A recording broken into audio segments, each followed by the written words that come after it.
It's a Valentine's Day movie.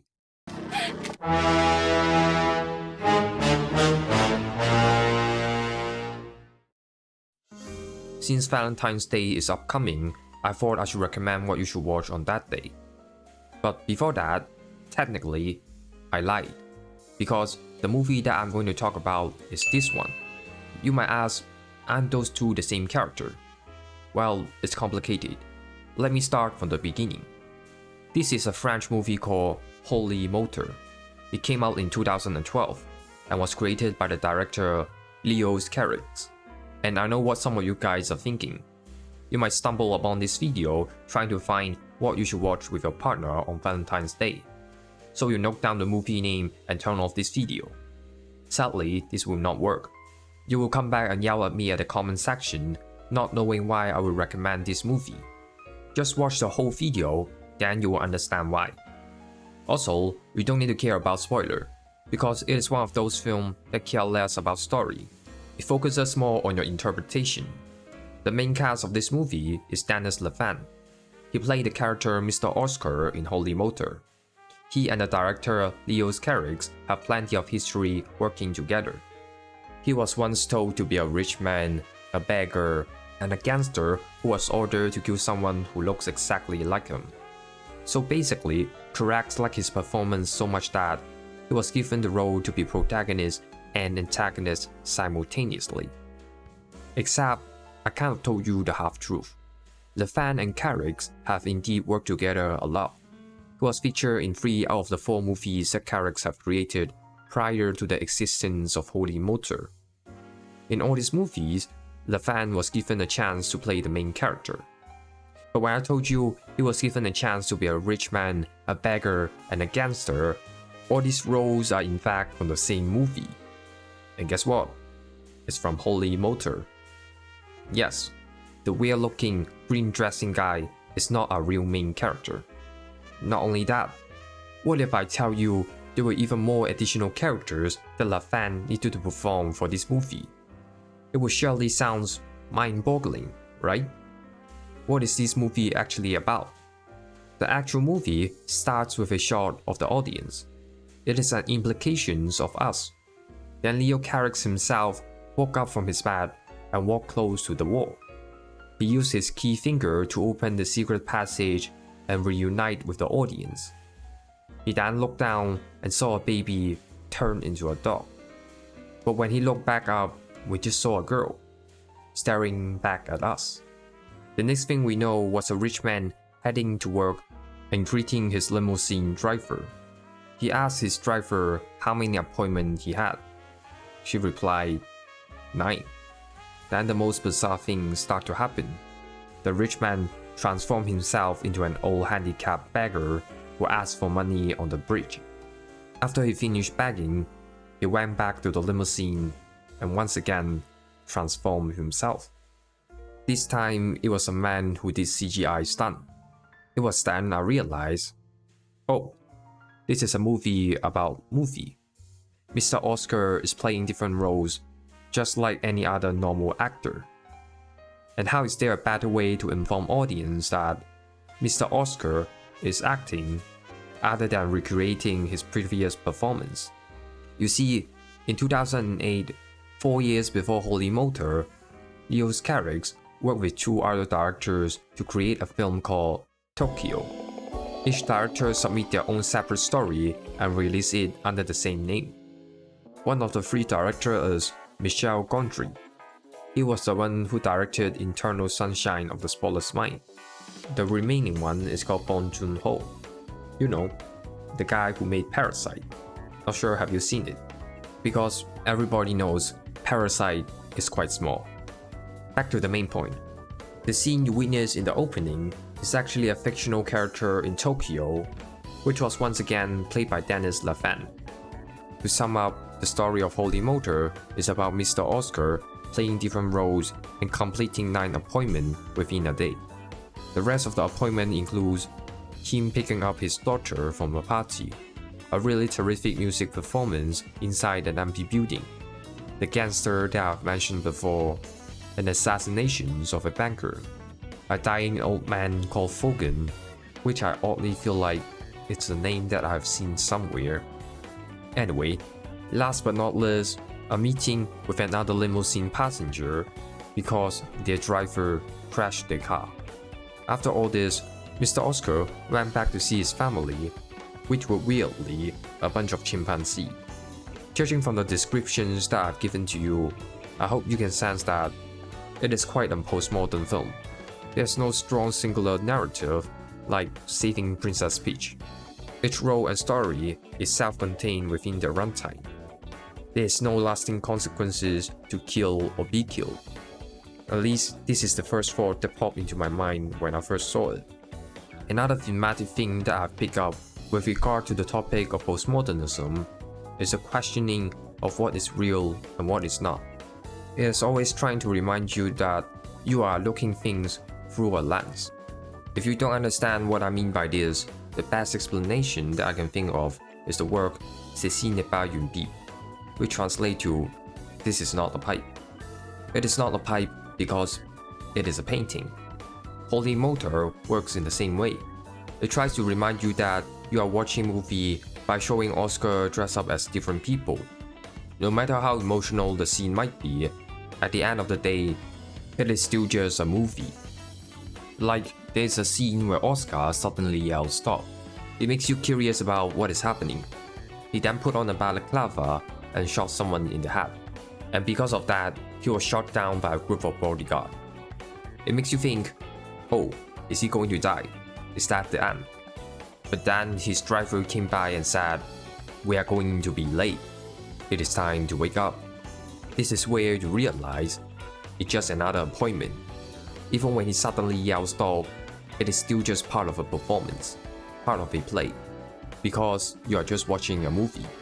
You can even reverse engineer and ask, if Holy Motor reuses an old creation from the director, then what does he say about Tokyo?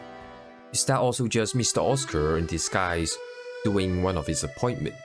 Or should we go to another direction and say, it always has been another performance, another appointment, it is always fake?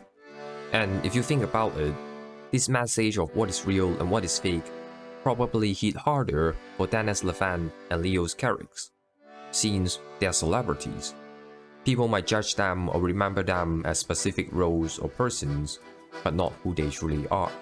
So even they themselves struggle to act authentically, confusing characters as their true character.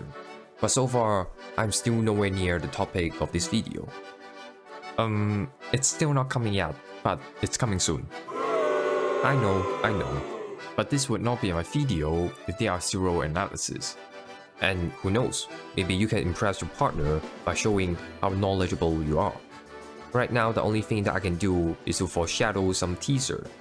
These are the reason why I went on a downward spiral and investigate every little detail that I could find so that I can publish this video. And I can confidently say, it is one of the most beautiful cinematic experience once I figured everything out. In order to reach this level of understanding, I watched all the work from Leos Carax, and when I say all, I really mean it. It includes the short film that he made, and even the film after Holy Motor was released, which means I watched 8+ hours of content to understand a 2 hours film. I'm not even counting the behind-the-scene footage and the interviews online. So allow me to talk a bit more about the general knowledge of his artwork. And trust me, you will appreciate the conclusion even more after knowing all these details. On the bright side, I'm glad that he's not the Stephen King of the movie industry. I don't have to watch that many films to catch up. In his 40+ years of career, he only managed to make 6 films. If we include a small segment from Tokyo, then it would still be just 6.5 films. And while watching his work, I can see how his films are always so delicate and personal. It is something that you might not get at first. For example, after some digging, I found out a fun fact from his personal life. He failed all his driving tests, so when he travels around, he uses his motorbike. This habit of commute is expressed in his work. His character always rides on a bike. And remember how the protagonist is called Mr. Oscar in Holy Motor. It seems an obvious choice to call him Oscar if the movie is a dressing movie, because everybody knows the Oscar award. But turns out the name Oscar is related to him.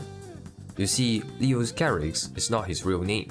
His real name is Alex Christophe Dupont. He combined the name Alex and Oscar to create an anagram. This is why he refers to himself as Leos Carax. But then, if you think about it, it doesn't make sense. Why would you suddenly use the name Oscar? It is not his middle name or surname. This is the part where your French lesson becomes valuable, because Leos Carax did not arbitrarily rearrange his name. This is the correct way to see his name, Le Oscar AX. It roughly translates to the Oscar Alex. And if we use proper French understanding to translate the text, it would turn out to be L'Oscar pour Alex, which basically means the Oscar for Alex. So, it is true. The most intuitive understanding is correct. Mr. Oscar is referring to the Oscar award. There are plenty of fun facts like this. Another one that I like is related to the character's name. If you look at the movies that he made before Holy Motor, you will find out some interesting pattern. In his first movie, the protagonist's name is Alex, blatantly using his real name. In his second movie, the protagonist's name is Alex. In his third one, it will once again be Alex. So of course, the fourth one would be Pierre. The fourth movie, Polar Eggs, is a bit different because it is based on the book Pierre or the Ambiguities. So I think in an effort to adapt the story, he didn't use his conventional naming method. I hope now you can see why his films always speak to him on a personal level. But what if I tell you there are even more to uncover? Way more. I have mentioned that Dennis Lefan and Leos Carax works together a lot. Carax has even famously said if Lefan declines to be in Holy Motor, the remaining choices he had were Lon Chaney, Chaplin, Peter Lorre, or Michelle Simon. And one thing you should know about all these actors is that they all passed away long time ago. So Holy Motor can only be made if Lefan is present. I wonder why Lefan is such a hot demand. Is there anything special about him? Oh, he's currently 62. Wait, how old is Leos Carax? 63. Okay. Wait, Leos Carax is kinda short. How tall is Dennis Lefan? No way. They are almost physically the same. So not only did Carax name his character after his real name, he even cast someone who is like him. Lefan is basically Carax. There is no separation between the two. So far, we have established some background information about the actor and the director.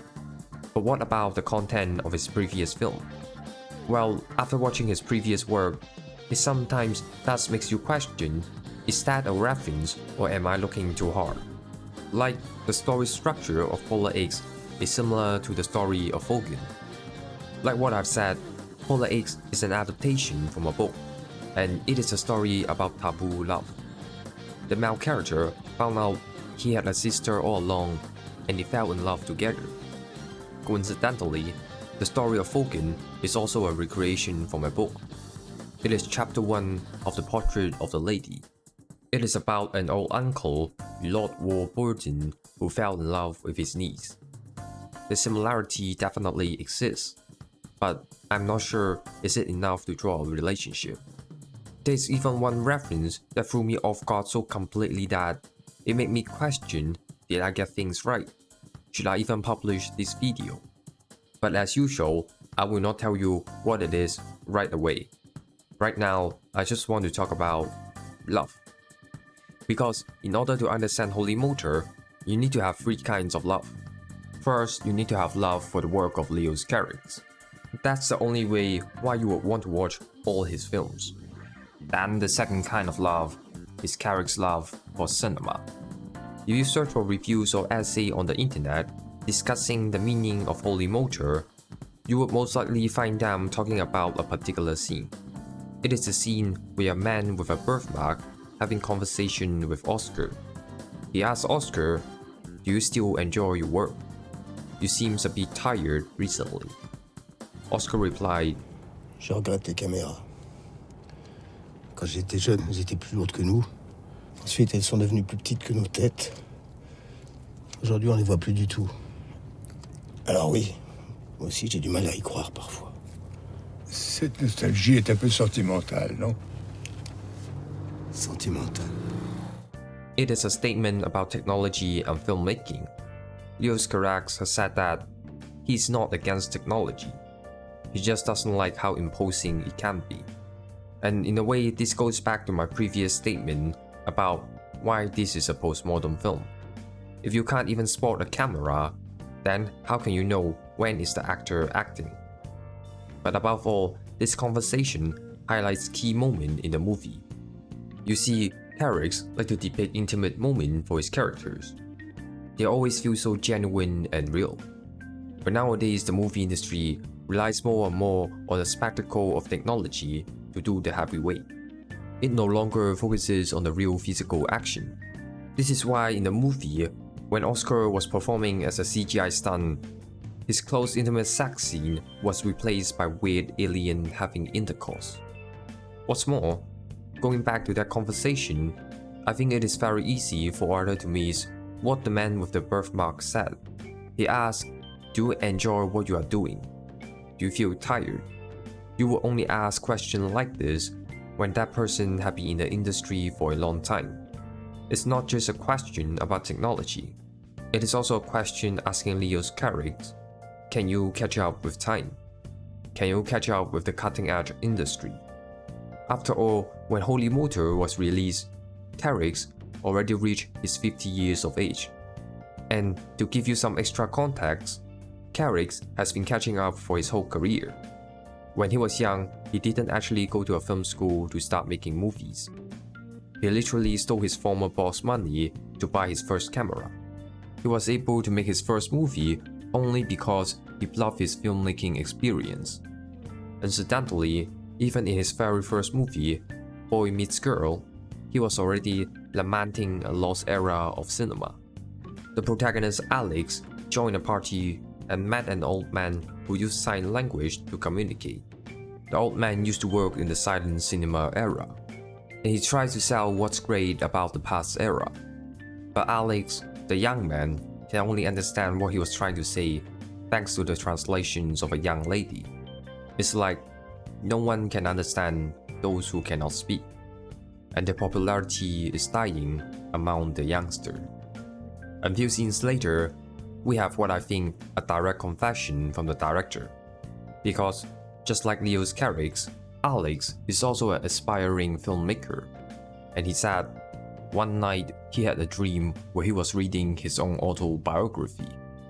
But he couldn't finish his own book because he died midway writing his own life.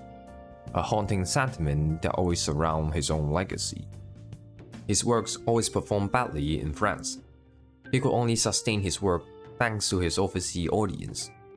They might get high rating, but they always fail financially. Just look at Holy Motor and the amount of recognition it gets from the industry. But it barely made the balance from its box office. Moreover, if you look at the filmography, you will recognize an irregular pattern. I have said that he's not a director that famously produced a lot. But if you look at his earlier work, we can see that he can pump out a film every few years. His nightmare of a slow decline in movie production only began because of the 1991 film The Lover on the Bridge. It was speculated that it was one of the most expensive French movies at that time, around 28 million. But the box office completely flopped.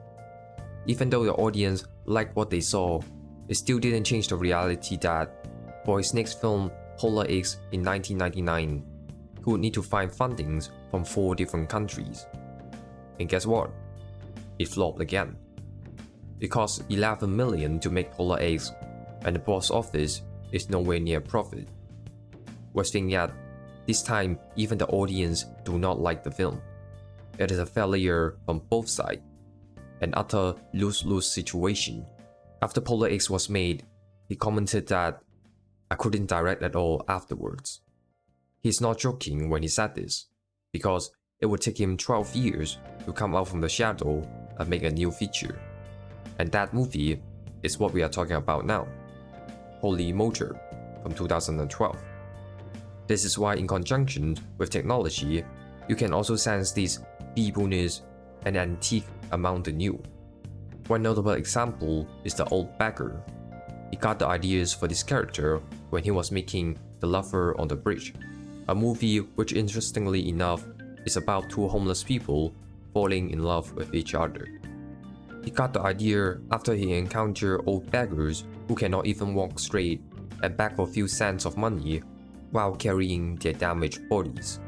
They just kept going around the bridge with a formidable will that could not be extinguished.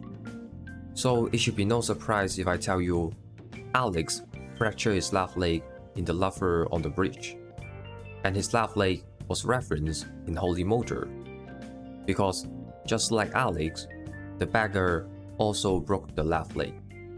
Their only difference is time. 20 years older, 20 years difference. An unyielding relic that is held dear to the world of cinema is stepping in and out of the forgotten land. It belongs to the history of the deceased or soon to be deceased. It is no wonder why, when we are in Fogan's appointment, we hear this musical composition from the back. It is one of the 6 movements from the string quartet number 15, titled Funeral March. And now I've come to think about it, the full name of Alex in The Lover on the Bridge is Alex Fogan. But I swear this is not the first time where I've seen the name Fogan. Anyway, the takeaway from this section of the video is, he is not what he was used to be. Is he getting too tired? Does he still have the fire and burning desire? Indeed, you started your whole career bluffing others, but this time, it is different, because no one can trick time. This reminded me of a scene from videoessay. Alex is expressing his emotion not by using close-up, not by using facial emotion, but by simply running happily. It's like the scene from Pulp Fiction where you can see they are not the best dancer in the world, they are just having fun. It is joyful, energetic, and incredible. It is truly poetry in motion. But this time, he can barely keep up.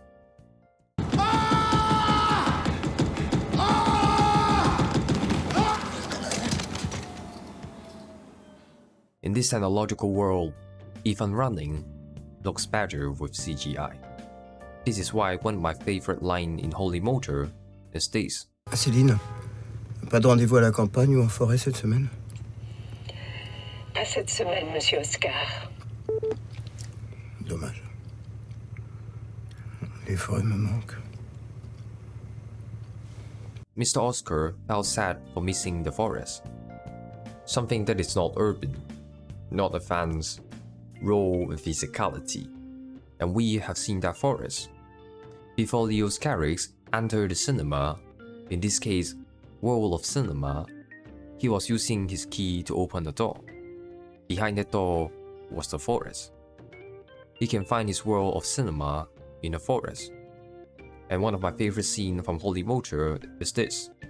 A thermal vision staring at the street. Something that you can only do with the rise of technology. But at the end of the street is a famous monument, the Pantheon, a place where you can find the body of Victor Hugo, Marie Curie, Voltaire, and many more. It's like asking where he stands among the great ones. Where will he be when his body perish? Will he be overshadowed by technological advancement? So far, I have mentioned 2 kinds of love, but it still sounds nowhere close to the topic of Valentine's Day. Well, now is the time. Without further ado, our third kind of love. Love. You see, I made 2 mistakes when I started making this video. I thought in order to understand Holy Motor, you need to watch everything from Leos Carax. I will argue you can skip this. Strangulation Blue is just his first word.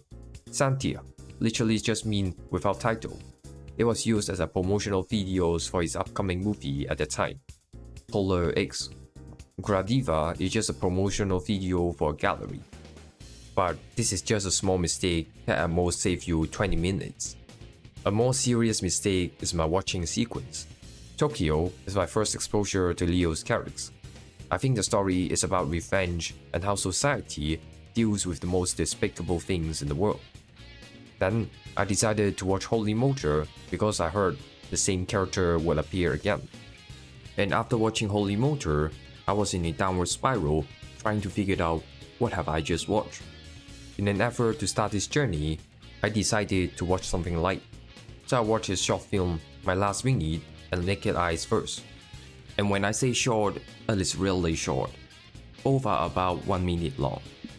The former features Leos Carax typing, "Tonight I stopped smoking." That's because this would be his last day living. And Naked Eyes is about a blind woman who is not actually blind, because she has eyes on her nipple. Both of them are creepy and weird, and I thought, okay, I guess this is his style. It was only after I finished watching all his work I understood the whole picture and realized how wrong I was. Because Leos Carax is a master of love.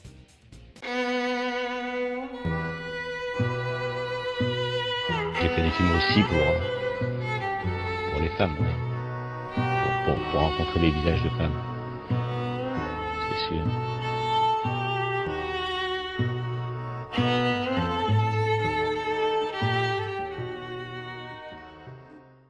All his old features are love related. I mean, he literally got one called Lover on the Bridge. Even the work that I said you can skip have a love element to them. In addition, the way he incorporates love is always very personal. Take this true story as an example. In winter of 1986, Leos Carax encountered a woman on the street. She covered her face with a scarf, but these didn't stop him from glancing. Her eyes were just too mesmerizing. He found inspiration from her visage. This woman is Juliette Binoche, the French actress who would be the main lead in Mauvaise and The Lover on the Bridge, the actress who would fall in love with Carax during the movie production. This is not the first time he falls in love with the main lead. In his first film, Boy Meets Girl, the actress Mireille Perrier was his girlfriend at that time. When Carax makes his movie, it is always about the woman that he falls in love with.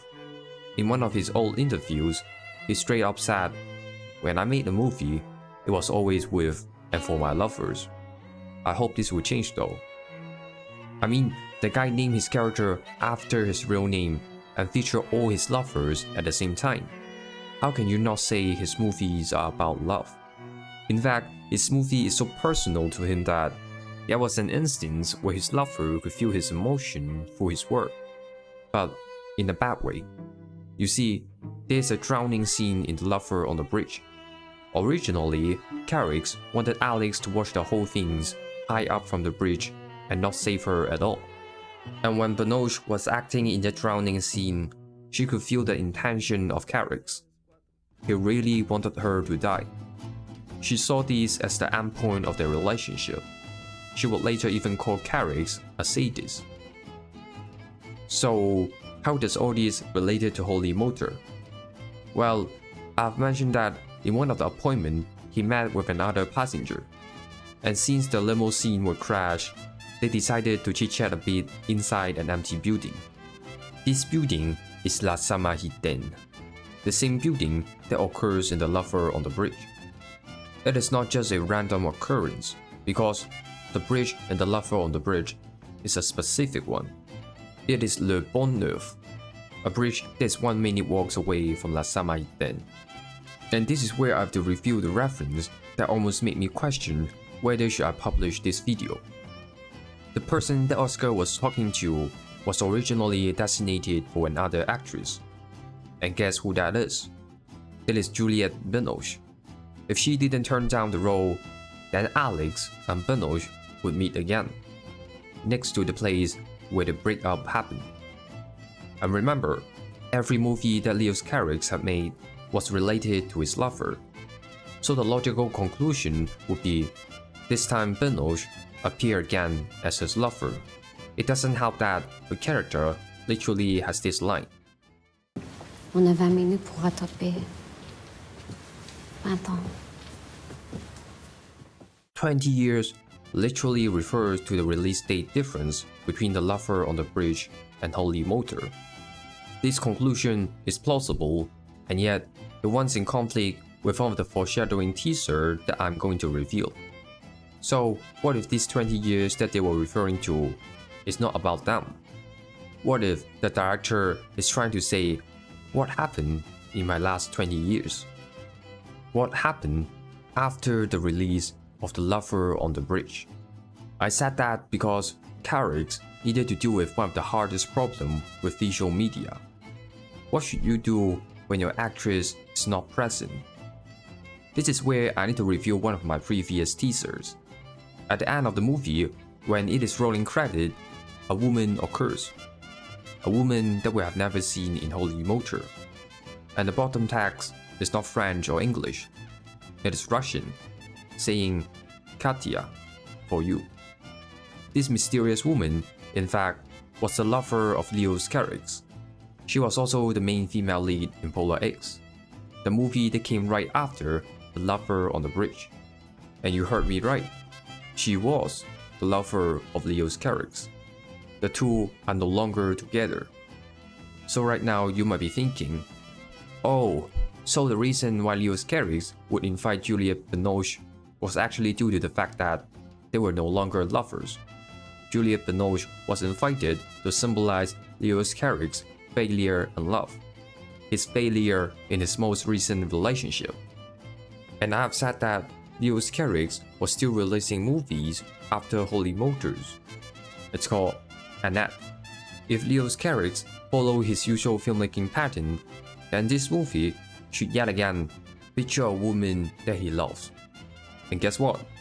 Just like Holy Motor, a female name occurs again in the end credit. This time, it is for Nastia, a woman who is in the opening of Annette. So it would seem I'm recommending you to watch Holy Motor on Valentine's Day because he's good at pulling girls after his endless failed relationship. But no, that's not the reason. It's a bit more complicated than that. He indeed made Annette for another girl. Even his co-worker was surprised at how quickly he came up with the idea of Annette in 2015. But he did not make Annette because he found another romantic partner. Nastia is in fact the little girl that you see from the opening of Holy Motor. She is Leos Carax's adopted child, and her mother is Katya. So after I clear things up a little, then you might want to know why Katya and Carax were no longer together. Well, it was actually explained in Holy Motor. It was done through a very beautiful musical performance. Sadly, I could only show the lyrics version because of copyright reason, but her full performance should be in the description below. Who were we? Who were we? When we were who we were back then. Who would we have become if we'd done differently back then? I have the feeling, the strangest feeling.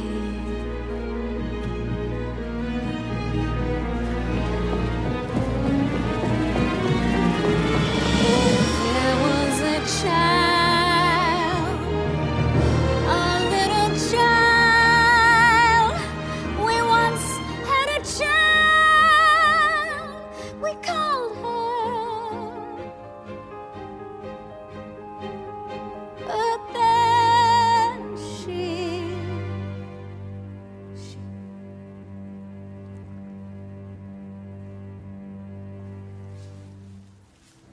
and so we had to go, had to wander so very far.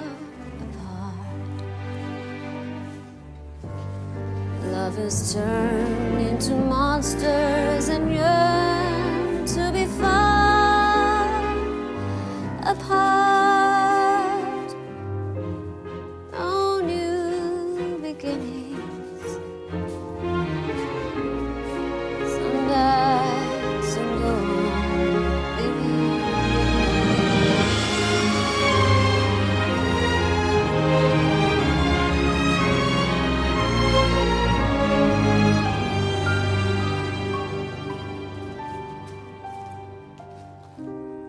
Who were we when we were who we were back then? Who would we have become if we'd done differently back then?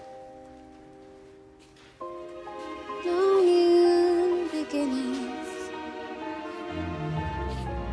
Some die, some go on living.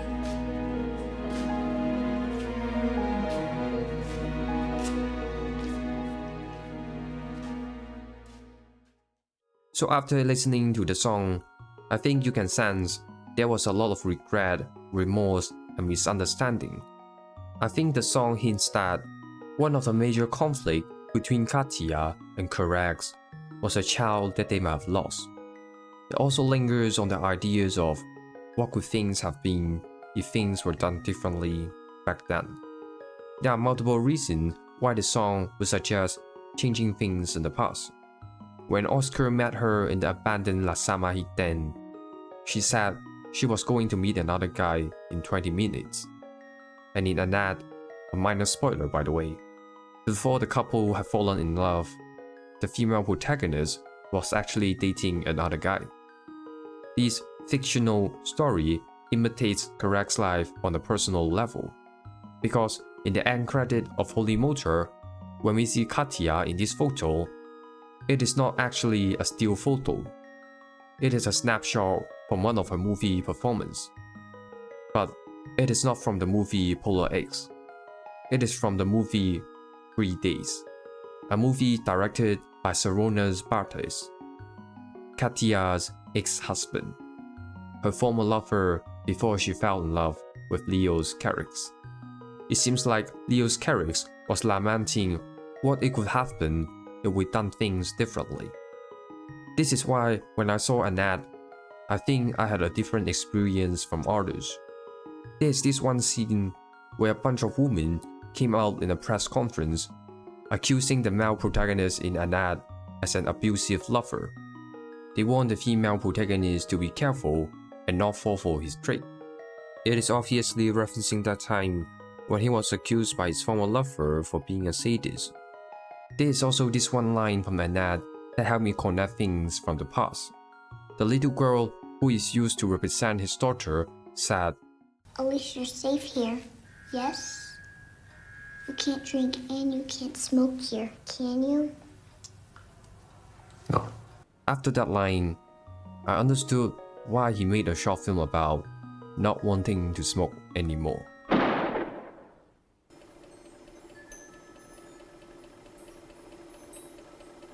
Now I hope I have given you enough information as to why their relationship went wrong. But in truth, I still haven't mentioned why they were truly no longer together. A sad truth, unfortunately. Katia suffered from depression during the relationship, and she chose to end her life in 2011, 1 year before Holy Motor was released.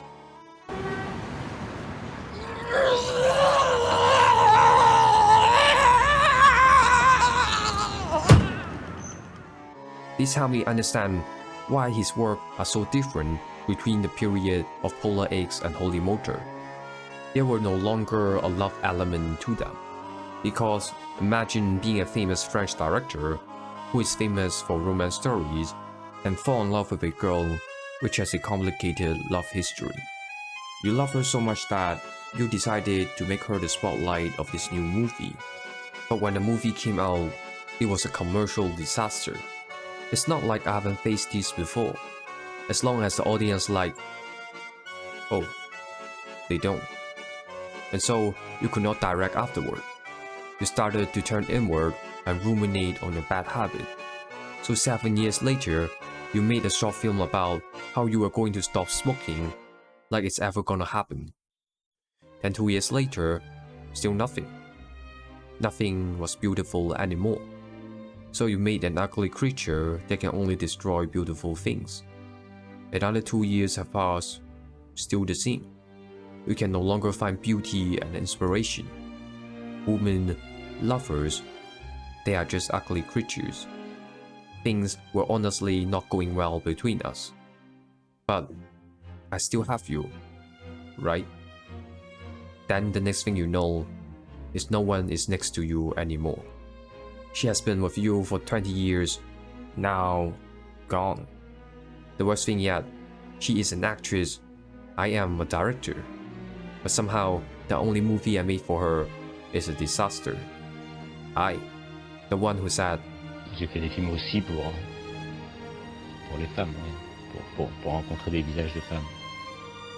C'est sûr. I guess we all get what we wish for. Now, I'm too old to date again. But at least, I can still make a movie for our daughter. I'm old and weak and vulnerable, but no one cares. The world is changing fast, and it's hard to catch up. A romance director who has no more romance to write about. Sometimes I wonder what it would be like if I left the world first instead of you. Will we ever meet each other again?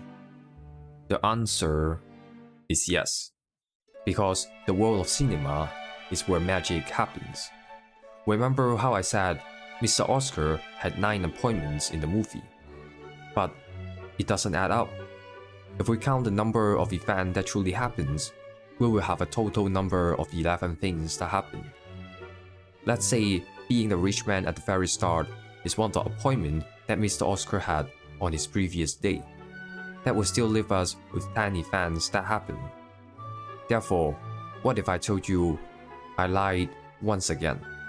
In the very last scene where Mr. Oscar went to see the chimpanzee, we could clearly see that he was reading a file for his last appointment.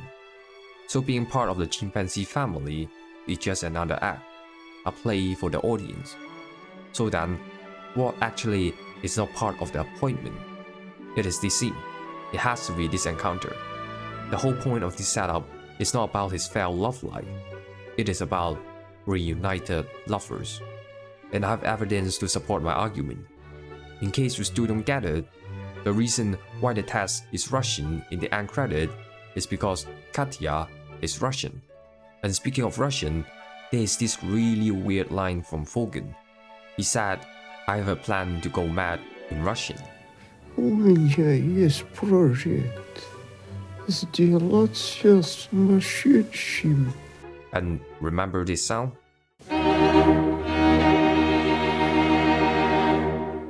I said this piece is called Film Roll March. But what I didn't say is that this is the last piece of work from Dmitry Shostakovich. And he is Russian. There seems to be something going on here. What's more, Fogan passed away at the end. Since we all know people die when they are killed, and we have already performed a funeral march, then the next logical step is to find a cemetery and bury them. But which cemetery is the proper choice?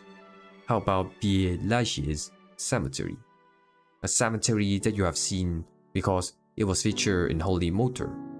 And most importantly, because it is the place where Katya was buried.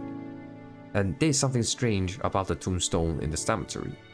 The inscriptions are replaced by internet links. And if you check on the website, they don't work. This could be some commentaries that Leos Carax has on technology. But our attention is in the wrong place. Because the very first image of Holy Motor that this video showed includes a very special message. Inside that circle is a website called Fogan. This is where I've seen the name for the first time.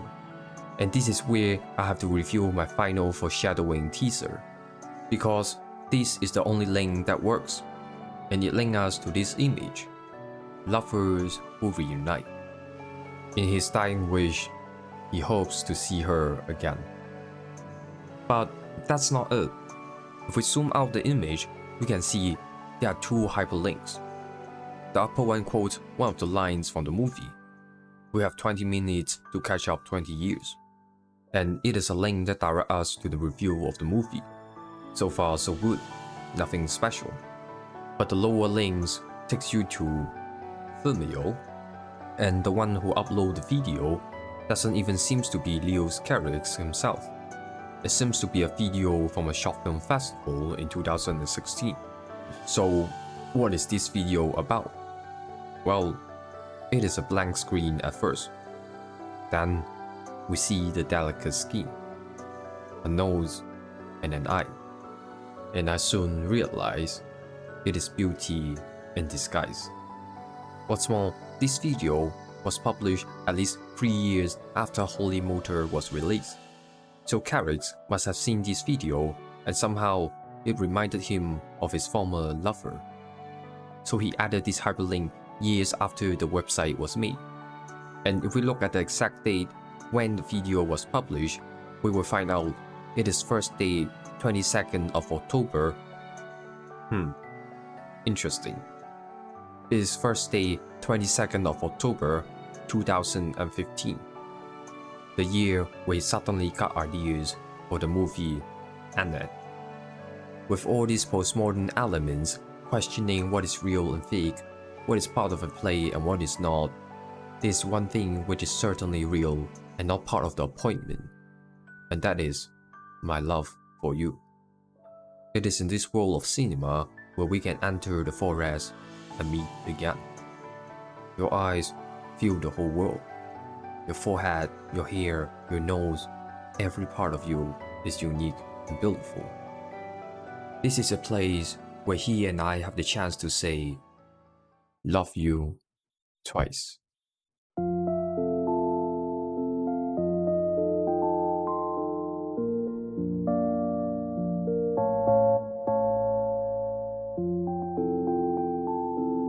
Moi, une caméra, un visage de femme et le monde. Je veux filmer le visage que je trouve le plus extraordinaire.